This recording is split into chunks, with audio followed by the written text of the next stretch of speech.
It's 10 o'clock at night. I was going to release the video tonight, but I'm just going to release it in the morning. What we are seeing is transits with about 110,000, 120,000 miles, where for some odd reason the upper radiator hose splits underneath, not on the top. So all of a sudden you lose coolant, things are going to be smoking, it's going to smell like coolant, could overheat. For some reason it doesn't split at any other place than right by the clamp going into the thermostat bypass housing, about 3 or 4 inches away, somewhere in that area. You run your hand along the bottom of that hose, all of a sudden you feel the big split in the hose. In this video, I go through and I replace everything that could be causing that on that upper hose, except for a few of the hoses. The customer didn't want to put a ton of money into the vehicle, but they did want to do the most critical components. And at the time, when I first spoke to the customer about this vehicle, it was just going to be the hose. I said, look, while I'm here, I want to do the hose, I want to do the thermostat bypass, I want to put fresh coolant in it, obviously, and I want to do the water pump while I'm there. As for the other hoses, if you don't want to do them at this time, we can always do them in the future. They agreed. So they will be coming back here in the next couple weeks to get the rest of the hoses replaced. But right now, the most critical components, upper radiator hose, why it's splitting in the same spot, I don't know. Water pump, thermostat bypass. And some interesting talking points in the video. I hope you enjoy the video. Pay close attention to what came in the water pump kit. Kind of odd.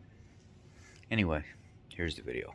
The tools that I used on this job are a 15mm ratcheting wrench, a 1/4 inch drive ratchet, a 1/4 inch drive 8mm magnetic socket, a 10mm ratcheting wrench, and a couple different hose clamp pliers that I typically, they're like long needle nose pliers, except they have a half circle foot or 3/4 circle foot on the bottom of it, and it's made to grip around hoses to break them loose from connections. But I also use them to take the pre-tension clamps off.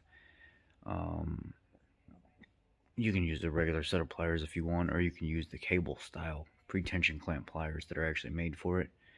On this particular vehicle, I just find a regular set of pliers works just fine. I'm trying to remember any other tools that I may have had. A flathead screwdriver for to pull the air box out of the way. I think that's it. Anyway. Alright, this is the 16 Transit with the 3.7, and I told you guys I would get around to showing some of the stuff on it, but I'm not going to show everything. If you're mechanically handy, you're going to have to use a lot of your own basic knowledge and common sense. Take all your induction stuff off, take everything off, get down in here, pull this upper hose and stuff off. You're going to have to pull the throttle body and stuff out of your way just for clarity. Just pull it out of your way so you can see what's going on. These are the things that I'm after here. I'm after the upper hose, I'm after the coolant bypass here, and I'm after, sorry about that, I'm after the water pump that's underneath the bypass. You're going to have to take everything off to gain access to it, and then let's look at it once we get down in there at what we're dealing with. Remember, for some reason, I've been running into these hoses right here blowing right in the bottom. I literally got my finger stuck in this thing right now. It's inside the hose. It blows right here at the bottom portion of this hose, and then you can't see where the leak's coming from until you pour fluid and stuff in it, and then see it's leaking out of that hose, and you just wasted a bunch of fluid or wasted a bunch of time.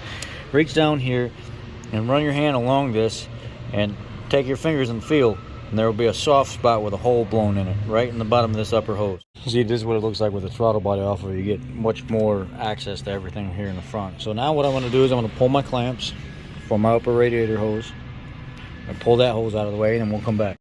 Now to get to those hose clamps, you see these here? These are a type of hose clamp like pliers, right?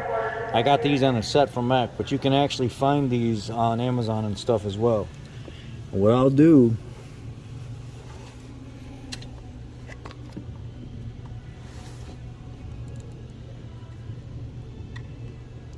focus now.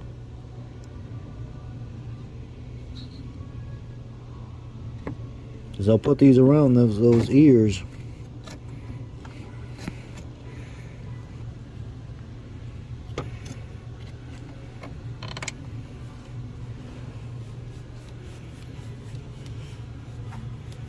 And I'll work that clamp until that hose comes off.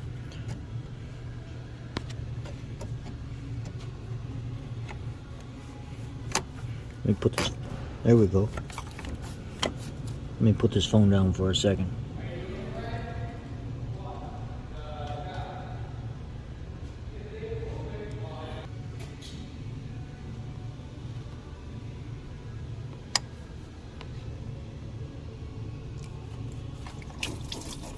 Just like so. And I got these things like, these are hose hooks where I'll dig in there and I'll get that sucker broke loose from around that.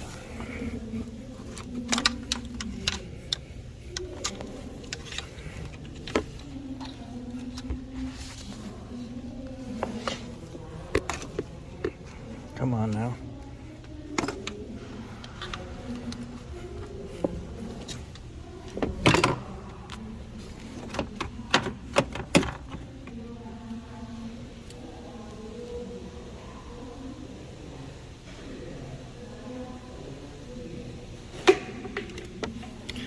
Now, focus on getting your block heater, if you got a block heater, and get your connection and everything pulled off here and laid out of the way.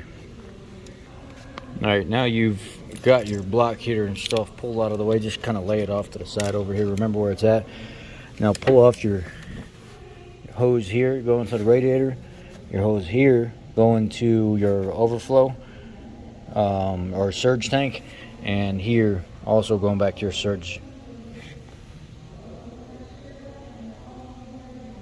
Damn thing would stop freezing on me.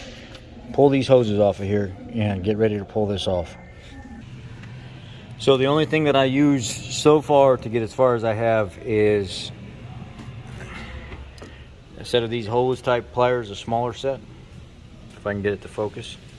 I boogered these up purposely. It helps grab stuff a little bit better. And then the bigger set like that, 1/4-inch ratchet, 8mm 1/4-inch drive magnetic socket from Mac. This is a Icon 1/4-inch drive ratchet. The biggest part of this whole thing, the hardest part, is to get the bolt that's hidden back here in the corner of this coolant bypass. And then once you get everything broke loose, you can pretty much do it by hand. And then you just grab this.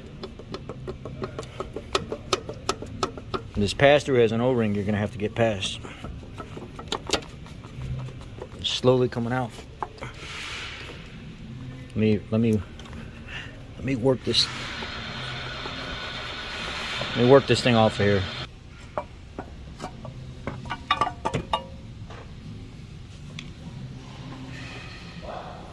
You may have to transfer over this block heater to the new one. It may not come with it.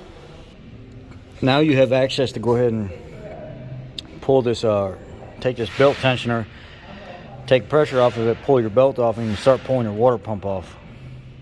But before you do that, you might want to go ahead and loosen these 3 bolts up. Just loosen them up before you pull it off completely. Alright, so I've wedged my long hose pliers back behind the pulley right here. And I put a little pressure on the pulley while I was loosening the bolts. So now they're loose. I'm ready to go ahead and take the belt off. I actually make a serpentine belt tool, but I just pull out my 15mm ratcheting wrench and I stuck it down here on the tensioner and pushed down and then pulled the belt off the water pump pulley. 3 bolts, pulley off to the side, and now you have complete access to your water pump. Bolt, bolt, bolt, bolt, bolt, bolt.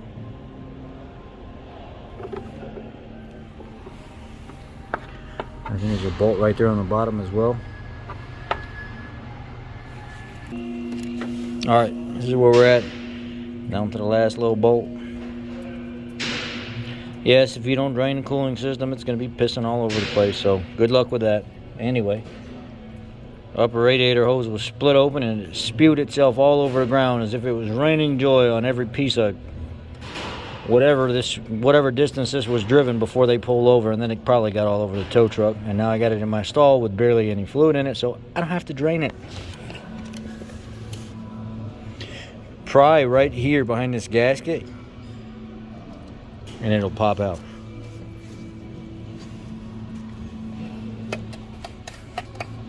It's got a pass-through in the bottom of it. You got to wiggle it off of. See the pass-through right there? Gotta wiggle that off of there. You get a nice little visual of where all the bolts are at. Come on. And now we go get the new parts and clean everything up. Reverse the order. It ain't that hard. Take some Scotch-Brite, clean this up just a little bit all the way around. You got a little razor blade you feel confident in, go ahead and do that. Whatever you want. This is how I typically do it. I'll take a little piece of Scotch-Brite and I'll just clean up the surface real good. See right there how it got nice and clean. It don't screw up the metal or anything like that. Clean up your system or reverse the process. Okay, here we go. Here is the part number for the upper radiator hose. It is a CK4Z8260E.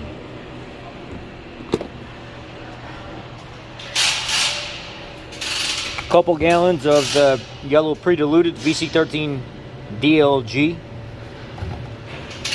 So here's your water pump kit.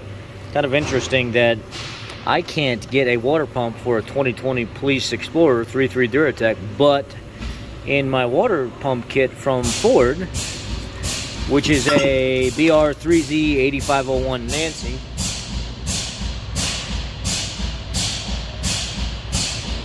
I not only get a pulley to bypass the reservoir hose, the gasket with the pass-through seal on the bottom, the pump, I also get an extra gasket. How does that work out, Ford? Anyway, thank you guys for doing it, for sure.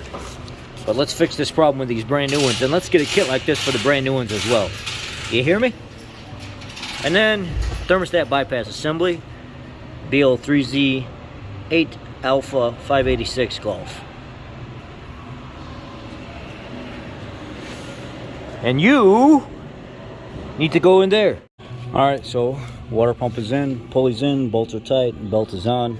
Now let's work on getting this bypass put back in here. Put a light coat of bearing grease inside the inlet. I'm gonna slide it over that bypass.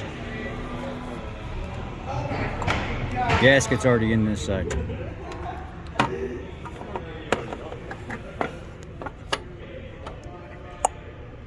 Like a glove. Like a good neighbor, State Farm is.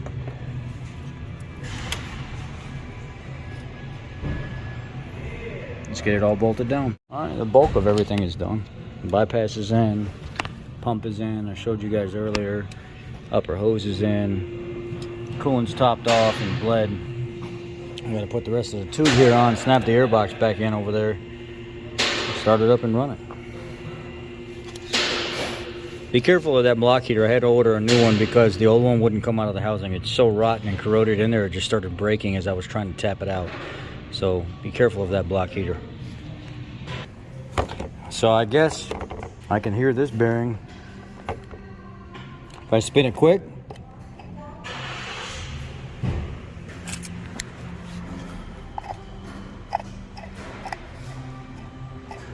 you can hear the bearings inside that, so good thing I did change it when I did.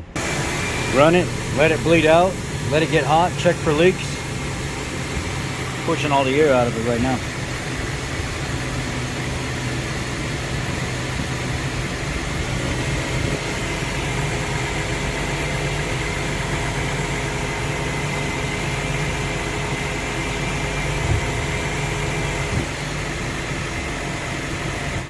What I did here at the end of the video is I made sure the heat was turned on. I put it, I think it was on like defrost and floor. And while the vehicle was running and all the air was bleeding out of it,